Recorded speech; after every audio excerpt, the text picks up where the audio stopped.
Nick. This harrowing 911 call went through around. New details tonight on an arrest in New York City. This afternoon. Because we were scared. We heard different stories from different. An arrest affidavit says Sakiyna Thompson was demonstrating a depraved.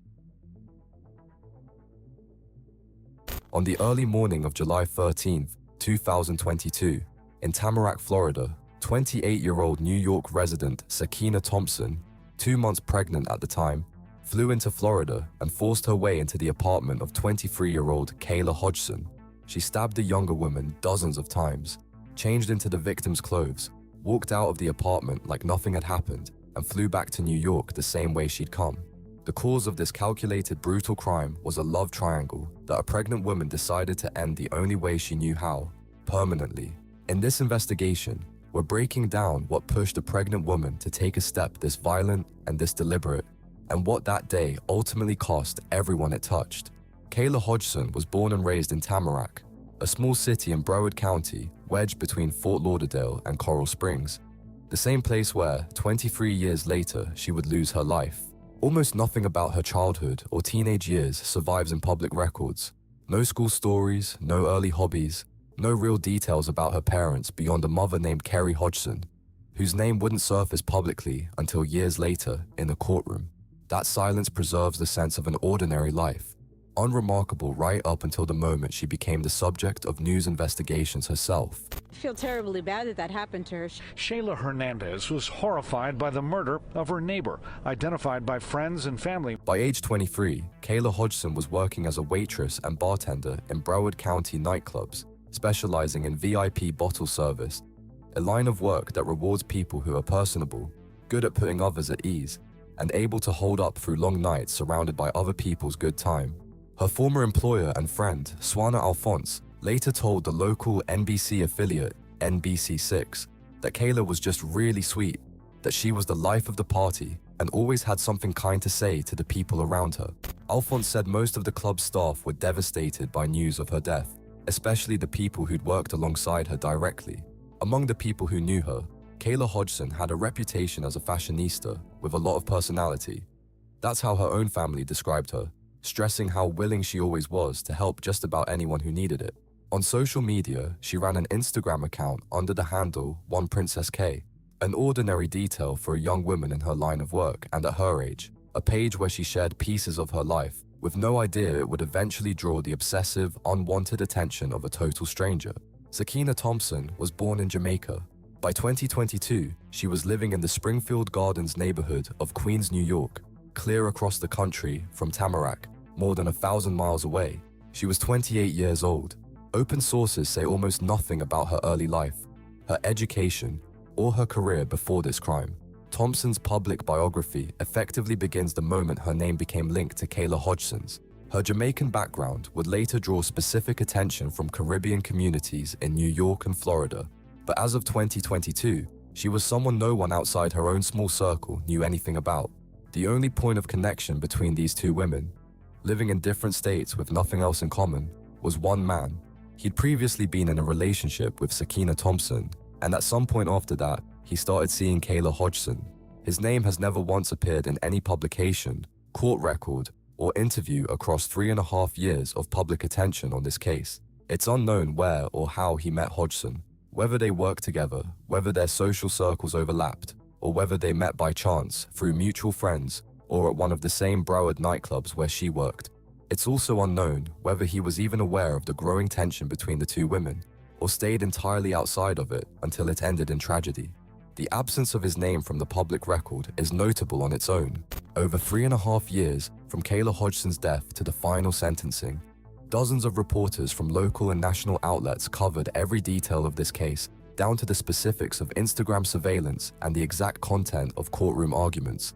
But the man whose relationships with both women became the formal cause of the tragedy never once appeared on camera, never gave a comment, and was never named. Maybe that's because he wasn't a witness to what happened that night, and so had no formal role in the case. Maybe Hodgson's family and investigators deliberately shielded him from public attention. No source offers a clear explanation either way. What is known for certain is how things unfolded from there. Sakiyna Thompson started following Kayla Hodgson's Instagram page. At the same time, Kshikinsheswan, Sisi Ntwambi, She got into her former partner's phone and went looking specifically for confirmation of his new relationship. Messages, photos, any trace that would confirm he was actually seeing another woman. That detail alone, methodically searching someone else's phone for evidence, says something about how emotionally invested Thompson still was in her ex, even though the relationship had technically ended. Behavior like this, regularly checking someone else's social media, getting into an ex-partner's phone, hunting for specific proof of a new relationship, rarely comes out of nowhere. It usually points to an already established habit of monitoring someone's life after the formal relationship has ended, but the emotional attachment hasn't. Whether this was jealousy in its purest form, a need to confirm her own suspicions, or something more complicated, sources don't offer a direct answer. A direct exchange started between the two women. It escalated into a tense back and forth, the exact content of which has never been made public. Not in court records, not in press coverage, not in either woman's own testimony. What's known is only the general shape of it.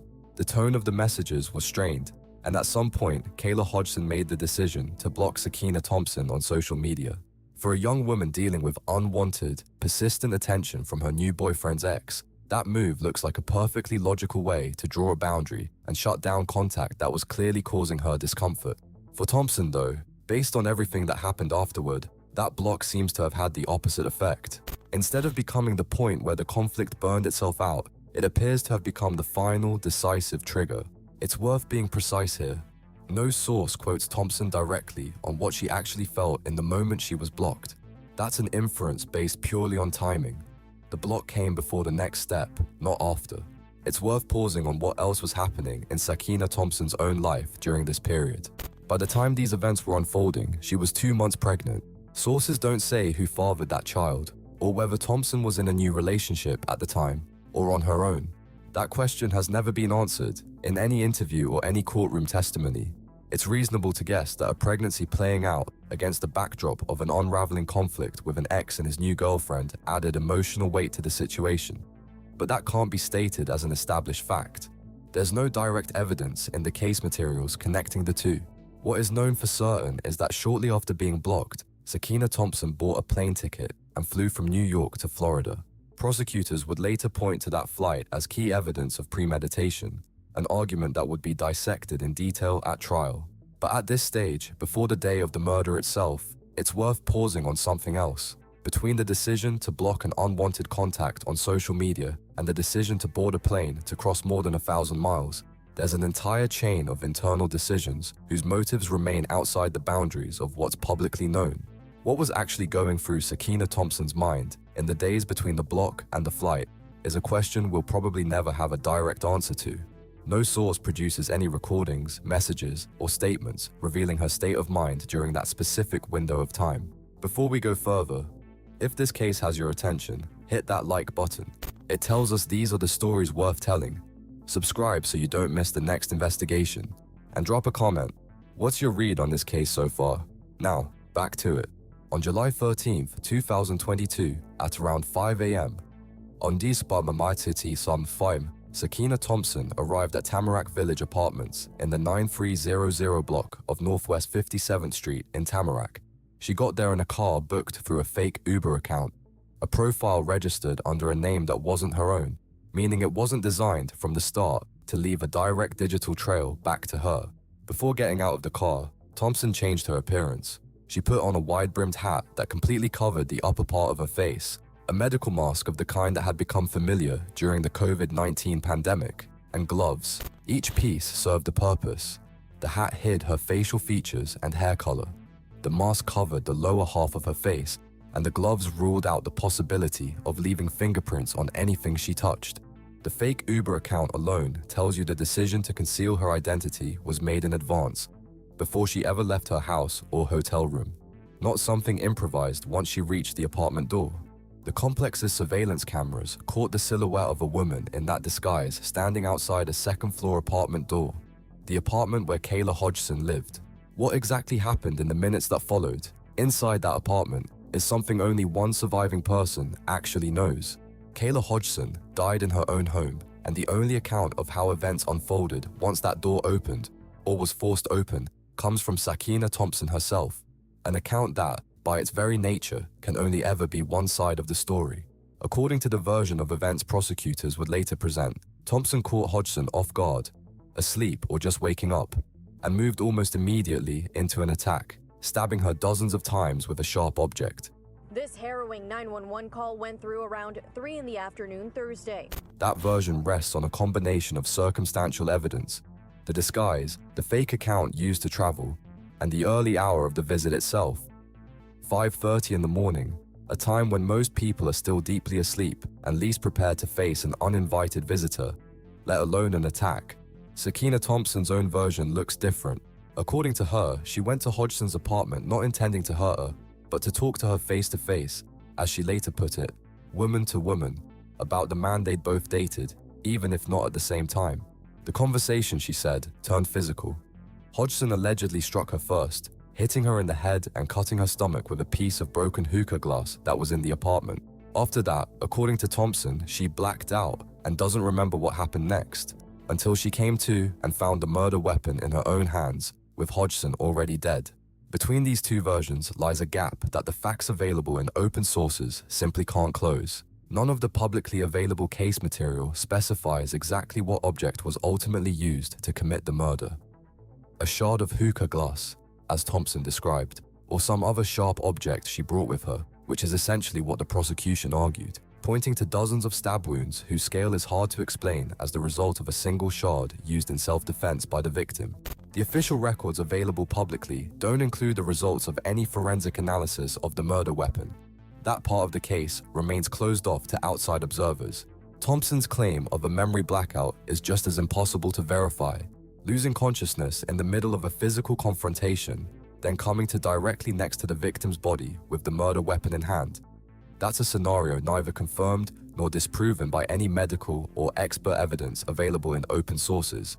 Whether that means Thompson genuinely lost several minutes of awareness in the middle of the attack, or whether it's an after-the-fact attempt to explain her own actions, is a question only one person, by all appearances, actually knows the answer to.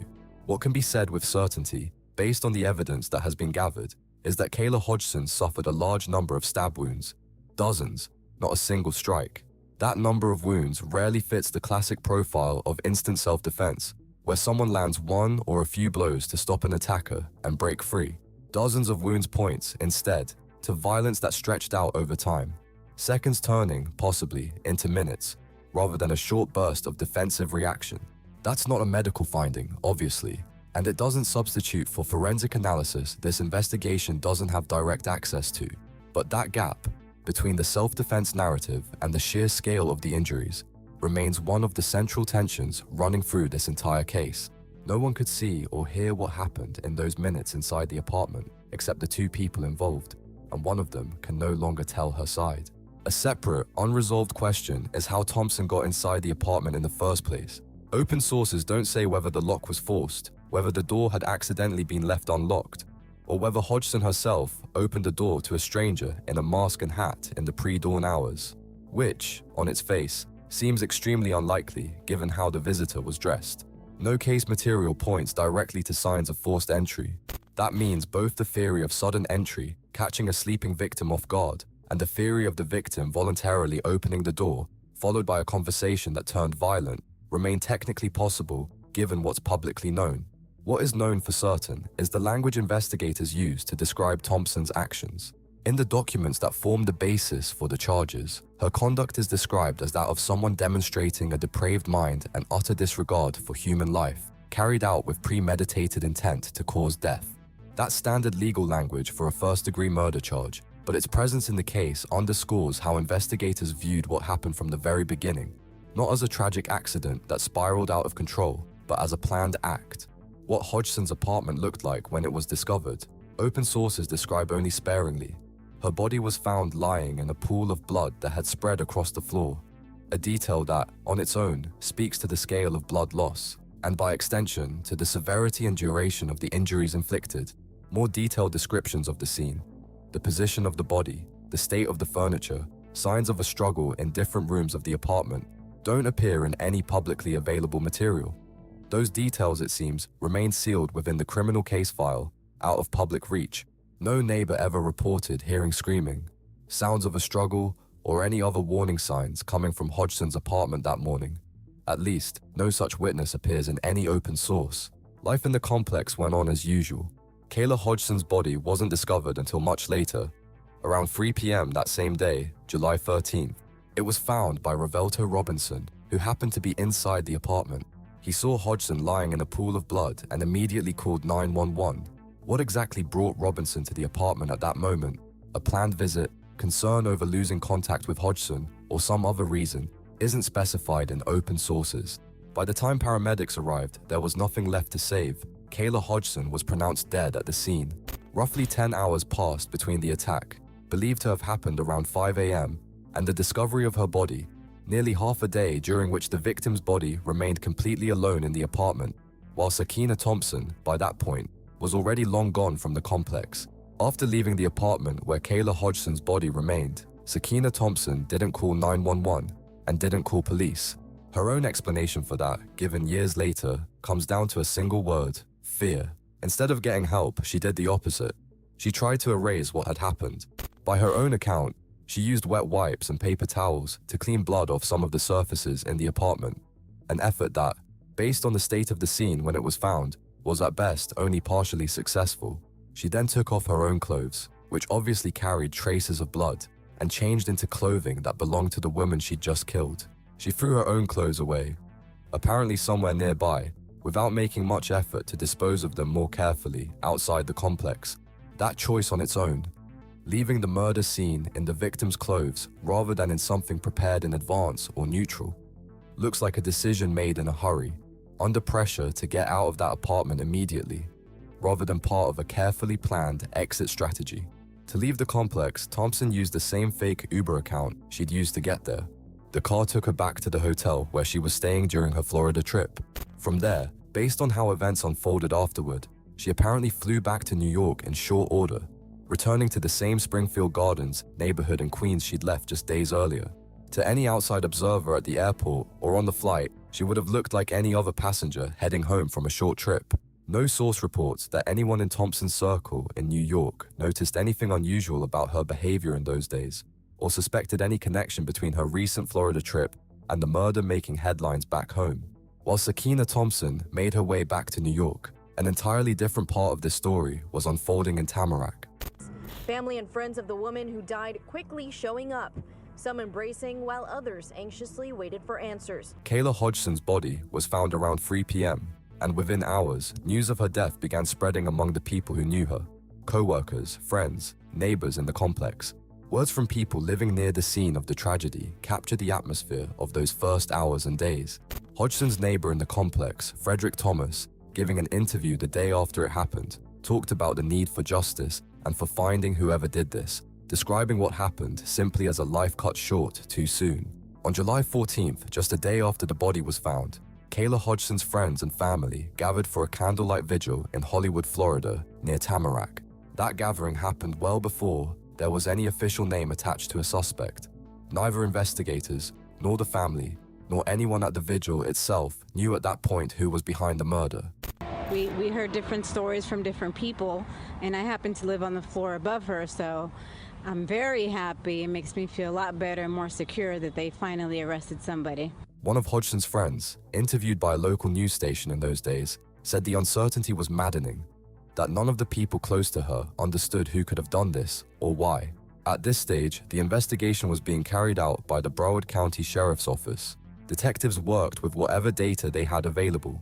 Surveillance footage from the complex, which had captured the disguised figure at the apartment door. Physical evidence left inside the apartment itself, and, what ultimately proved decisive, digital data, flight records, and cell phone information. It was the combination of these sources, air travel and cell phone data, that would eventually let investigators connect the anonymous figure in the hat and mask to a specific person hundreds of miles away in another state. In the first days after the murder, investigators apparently had no publicly named theory of motive. Official representatives of the sheriff's office didn't disclose the method of the killing or any possible motive, sticking to sparse confirmations that a death had occurred and that it was being investigated as a homicide. For Hodgson's family and friends, that meant weeks during which almost everything remained unclear. Who might have wanted her dead, whether she'd been targeted deliberately or chosen at random, and whether whoever did this was connected to someone in her life or was a complete stranger. There wasn't the faintest hint in the public record at that time of a love triangle, social media stalking, or a flight in from another state.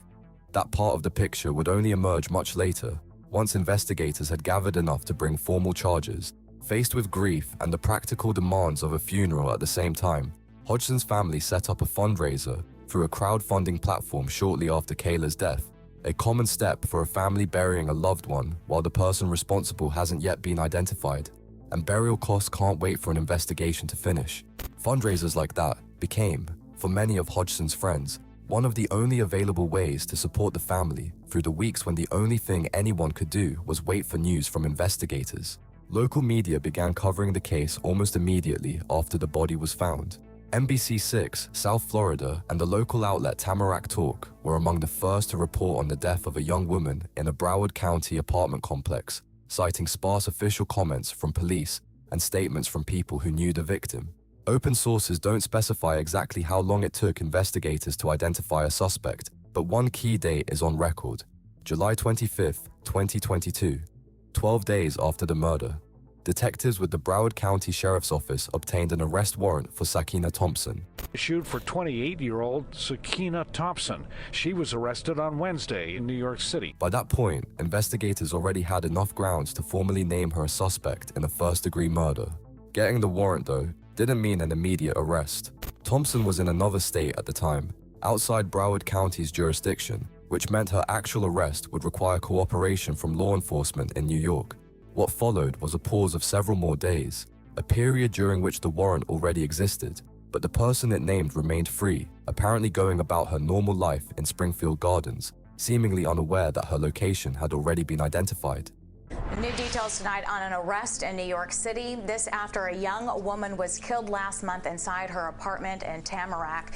On August 3rd, 2022, New York police officers arrested Sakiyna Thompson in Springfield Gardens, Queens, acting on the warrant issued by Florida authorities. After the arrest, she was placed in the Rose M. Singer Center on Rikers Island, a facility specifically designated for holding women awaiting further legal proceedings, including extradition to another state. News of the arrest reached the residents of the Tamarac complex where the murder happened fairly quickly. Sheila Hernandez, a neighbor of Hodgson's who lived on the floor directly above the victim's apartment, told reporters about the relief she felt learning of the arrest. I am very happy to hear about it because we were scared. According to her, the week since the murder had left residents living in anxiety, not knowing who was responsible or whether that person posed a danger to anyone else. News of the arrest, she admitted, brought real peace of mind, especially given that she herself lived just one floor above the apartment where the murder had happened. On August 25, 2022, a Broward County grand jury formally indicted Sakiyna Thompson on a charge of first-degree murder. That step marked the case's shift from a police investigation into a court proceeding. From that point forward, the question of Thompson's guilt would be decided not by investigators, but by a jury in a courtroom. In October 2022, she was extradited from New York to Florida and held in Broward County without bond, meaning there was no amount of money that could secure her release while awaiting trial. Almost 3 years passed between that point and the start of the actual trial. Open sources don't detail exactly what filled that time procedurally, what motions were filed by either side, how many times pre-trial hearings were pushed back, or what caused the kinds of delays typical of first-degree murder cases in the American court system, where preparing a case that could result in life imprisonment often takes years. What is known as the bottom line. Over those 3 years, according to Hodgson's relatives, Sakiyna Thompson never once expressed remorse, a characterization that would come up again and again once the case reached the courtroom. The trial began September 30th, 2025, in Broward County Circuit Court. Both sides staked out fundamentally different versions of events from the start, even though the defense never disputed that Kayla Hodgson died at Sakiyna Thompson's hands. The dispute was never about who, but about why, and under what circumstances. Prosecutors built their case around 4 key elements, each of which, in their view, pointed to premeditation rather than a spontaneous outburst of violence. The plane ticket bought days before the murder, the disguise of a hat, mask, and gloves, the fake account used to move around the city, and the subsequent attempt to destroy evidence at the scene. Over the course of the trial, prosecutors publicly characterized Thompson herself as a jealous, insecure person. Language delivered directly to the courtroom as part of the prosecution's overall strategy. The defense, for its part, didn't try to refute any of these individual facts. Instead, they built an entirely different interpretation of why Thompson had gone there. Defense attorney Emma Wilkes argued from the earliest minutes of the trial that the conversation Thompson had planned as a one-on-one talk spiraled into something far beyond what she'd expected when she headed there. In other words, the defense's job wasn't to deny the facts, but to convince the jury that behind those facts wasn't murder, but a tragic act of self-defense. Jurors were shown graphic body camera footage recorded at the crime scene, along with autopsy photos of Kayla Hodgson. Evidence like that tends to carry enormous emotional weight with a jury precisely because it turns the abstract language of an indictment into the physical, undeniable reality of what happened. The court also heard testimony from Revelta Robinson, the man who found Hodgson's body and called for help. His testimony walked jurors through the exact moment the case officially began for investigators. On October 12th and 13th, 2025, Sakiyna Thompson herself took the stand in her own defense. Over 2 days, she answered questions from attorneys on both sides, laying out her version of what happened that night in detail. A version in which she admitted to taking Hodgson's life, but insisted she'd acted in self-defense, protecting herself and her then-unborn child. One moment from her testimony would go on to be quoted repeatedly in the press. Asked directly by the prosecutor whether she'd killed Hodgson simply because Hodgson was fighting with her, Thompson said no, repeating her account about the broken hookah glass. Later in her testimony, describing her own state right after it happened, she said something that would become one of the most quoted details of the entire case. She said she was walking through blood. The fact that the defendant chose to testify personally, rather than rely on her constitutional right to remain silent, is itself a notable strategic decision. The right not to testify against yourself protects a defendant from having to answer uncomfortable questions under oath, and defense attorneys often advise clients to use it. That Thompson's defense took the opposite approach suggests the self-defense narrative apparently could only be presented to the jury through the defendant's own personal account, an account that still had to survive cross-examination from the prosecution, which is inherently risky for a defense built this way. Closing arguments from both sides ran 4 hours total. Prosecutor Tonya Johnson, in her closing statement, used a line that would later become the headline of several articles about the case. She told the jury that being murdered in your own home is terrifying, but even more terrifying is the idea that the person who did it could walk free. That line spoke directly to the heart of the trial.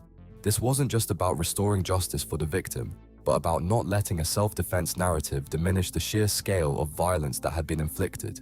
On October 15th, 2025, the jury delivered its verdict. Deliberations took just 1 hour, a time frame that, for a case this serious, can only be described as swift, and speaks for itself about how convincing the jury found the prosecution's case. Sakiyna Thompson was found guilty of first-degree murder. On December 1st, 2025, the judge sentenced Thompson to life in prison without the possibility of parole, the maximum sentence available under Florida law for this charge, short of the death penalty. Handing down the sentence, the judge described the crime itself as heinous, noting that Thompson had stalked her victim, shown up at her home, and killed her. Language that stood as the official, final legal judgment on what happened, delivered 3 years and nearly 5 months after that night in Tamarac. The month-long gap between verdict and sentencing is a standard procedural pause, during which the court reviews additional material, including statements from the victim's relatives, before determining the final sentence. 10 of Kayla Hodgson's relatives and friends spoke at the sentencing hearing, their words carrying both the grief of 3.5 years of waiting and relief that the process had finally come to an end. Many showed up wearing Justice for Kayla t-shirts with her portrait printed on the back, a gesture that's become almost ritual in recent years for victims' families at hearings like this one in American courtrooms, but no less personal for anyone who wore it. Hodgson's cousin, Melanie John, addressed the judge with blunt, unsparing words. She said what Thompson did was wicked and evil, and that someone capable of something like that should never see the light of day again. Another cousin, Alicia Mitchell, spoke in a different tone about the start of some kind of healing process that, in her words, finally felt possible now. Kayla's mother, Kerry Hodgson, said after the sentence was handed down that the outcome brought the family a measure of peace and a sense that justice had been served. One of the most tense moments of the hearing came when another of Hodgson's cousins addressed Thompson directly as she sat in the courtroom. She told the defendant that she'd sat and looked at her family, at her aunt, for 3 long years without showing a shred of remorse, and that the look on Thompson's face seemed to say only one thing: "So what? Yes, I did it, and I'd do it again." She asked a question that was, in essence, rhetorical. What gave Thompson the right to come into Kayla's home and do what she did to her? After the guilty verdict came down in October, Hodgson's family released a brief joint statement, one built mostly around gratitude. It said the jury had been able to see the story for what it truly was, and that Kayla didn't deserve to die the way she did. The fate of the man at the center of this entire conflict, according to investigators, the former boyfriend of both women, has remained almost entirely outside public view, even after the case concluded. Only one thing is known. By the time sentencing came down, he was already engaged to another woman. He never gave an interview, never appeared as a witness at trial in any known report on the proceedings, and his name has never become public. The man who became the formal cause of the murder had, by the time this story reached its legal conclusion, disappeared from it completely. The case held media attention for more than 3 years, from July 2022 to December 2025. Beyond local television, national outlets picked up the story too, including People magazine and Law and Crime, the latter publishing especially detailed reporting straight from the trial, including verbatim quotes from the courtroom. People placed the story in its crime investigation coverage, singling out the social media surveillance angle as the starting point of the whole story. International interest showed up in coverage from Caribbean diaspora outlets like Caribbean National Weekly, which focused heavily on Thompson's Jamaican background, along with coverage from the Indian outlet NDTV and a number of other foreign publications. Sakiyna Thompson is currently serving her life sentence without parole. No appeal of the verdict has been recorded in any open source at any level. And yet, already behind bars, roughly 7 months after sentencing, she created a profile on one of the websites designed for corresponding with inmates, a platform where incarcerated people look for outside pen pals, support, or romantic connections. In her profile, she describes herself as a creative person who loves good food, claims she was wrongfully convicted, and writes that she refuses to let her current circumstances steal her joy, adding that she continues to find light even in a place like this. That same post refers to Thompson as the mother of one child, suggesting the pregnancy discussed at trial ended in the birth of a child, though no source provides any further detail about what became of that child. The mere fact that a profile like this surfaced just a few months after a judge called her crime heinous, and after relatives of her victim spoke of 3 years without a shred of remorse, struck many people following the case as one more confirmation of exactly what had already been said in that courtroom.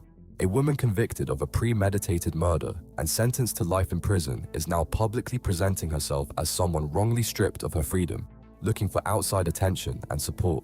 3.5 years, from a pre-dawn hour in Tamarac to a sentence handed down in a Broward County courtroom. This is a story about jealousy that, finding no other outlet, turned into a planned flight across half the country and dozens of stab wounds. Kayla Hodgson did nothing that could explain or justify what happened to her. She blocked an intrusive person on social media, an ordinary, everyday act that anyone might take to protect themselves from unwanted attention, and now she's gone. Can jealousy ever justify murder, or does every choice, no matter how someone else feels about it, still belong only to the person who makes it? And could Kayla Hodgson have protected herself if she'd had any way of knowing that a simple social media block would one day cost her life?